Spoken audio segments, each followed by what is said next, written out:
So, imagine this. I got into relationships and dating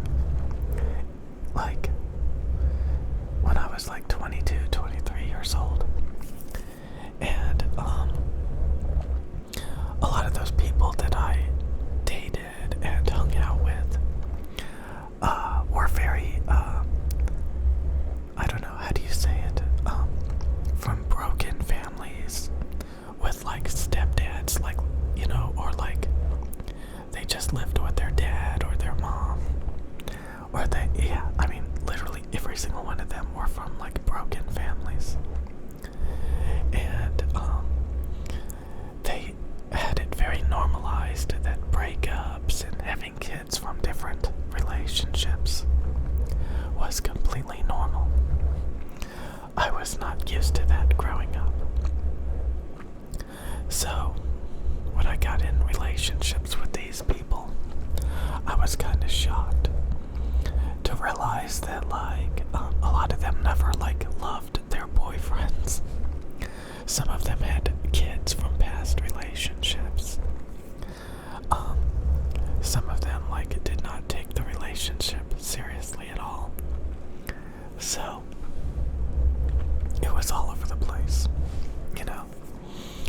and I was kind of shocked that a lot of people that I knew saw our relationship as just a hookup. Some of them were very they did a lot of crazy heartless crap, and I was wow, this is crazy. And all of this that I went through, all of these experiences, made me go from a INFJ to a INTJ personality type. Basically, I realized that the F in INFJ was not compatible with reality. Loving people, caring about emotions. Oh my god, terrible, useless, garbage. Because of the people that I knew, the people that I got in relationships with, changed my perspective on reality. It's kind of like how men are taught not to cry. Nobody cares that you're crying. Nobody cares about you. It's kind of like all those damaged men online who say that women only get with them for what the man can do for them. These traumas, these experiences that they justified as reality because it happened to them fundamentally changed who they were. And I didn't see this about myself, to be honest.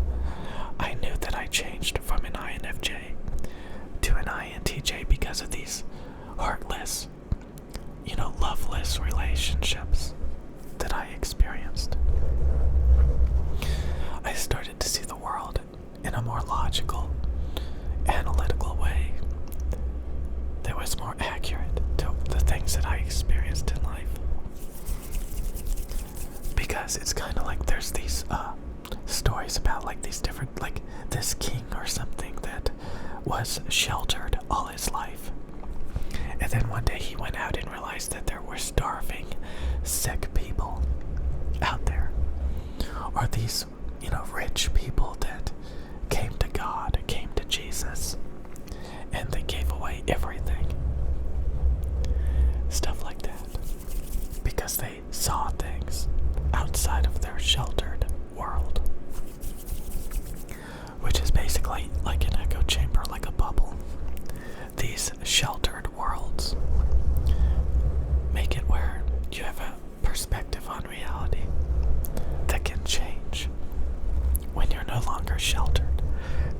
When you come to terms with the damage that happened to you or the shelteredness that happened to you. But again, some people are born with this. Some people have schizophrenia. Some people are socio-psychopaths. Some people are severely traumatized. Some people are severely damaged, which makes them act out these narcissistic, behaviors and such. So, it's interesting to think about all of these things that can make you become a certain type of person that sees the world in a certain way. Like, I remember I went to this job interview, and they were like, why should we pick you over all of these other people? Like, what? Like, they don't see you as like an individual. They see you as like a replaceable item. You know, you could have said, because I'm me and I deserve a job and you should hire me on the spot because I deserve it for being a individual, a person, not somebody that can be discarded for somebody else. You know, stuff like that. I should have said that. That would have been hilarious. So, we're in a world where a lot of people see things as replaceable, as like not valuable, as not an individual. You know, a world without love, a world that just thinks about data and statistics and numbers like an INTJ. You evaluate the variables and determine, you know, these things. So there's all these different ways of like seeing the world. And some people don't evaluate the damage that they end up doing if they constantly just throw people out and replace them. They end up with a bunch of kids from different, you know, single fathers. They end up with like all of these broken families. And it continues. It continues. Generation after generation of these broken families, these horrible stories. And it becomes normalized. You know, it becomes normalized. And I never had to deal with that. You know. But like people experience these traumas. And people talk about this, these traumas, these early childhood traumas that become the norm, that become their reality. Or, you know, people sometimes change in the future because they get new experiences that opens their eyes to things.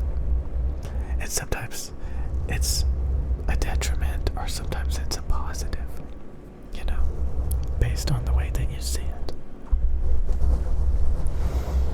You can feel like, oh, what doesn't kill you makes you stronger. Or, oh, you're now severely traumatized and you have a warped perspective on the world because you hung around toxic, horrible people that, you know, made you build all these barriers, that made you no longer emotional. And then when you come across people that are still emotional, that are still compassionate, that are still caring, you know, in certain ways you're like, wow, these people are nice. Unusually nice. I wish I was like that. I wish I was like that. Well, maybe at one point you were. But something happened a long time ago and you don't even remember it. Stuff like that. It's interesting stuff to think about. Because you come across all of these different types of people. And, you know, it can dramatically affect if you're going to be in a long-term relationship or just some hookup, you know, garbage. And again, you sit in these echo chambers, the manosphere, these toxic, damaged people that try to, you know, place blame and come up with reasons why things are the way they are. And sit around and listen to each other. You know, talking about all of these things, it's pretty deep stuff. It's pretty deep stuff.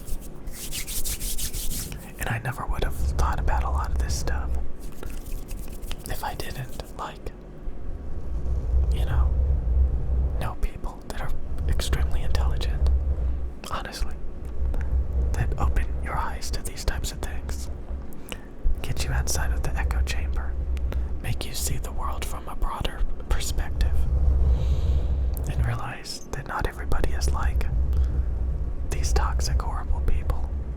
And this doesn't have to be your reality in your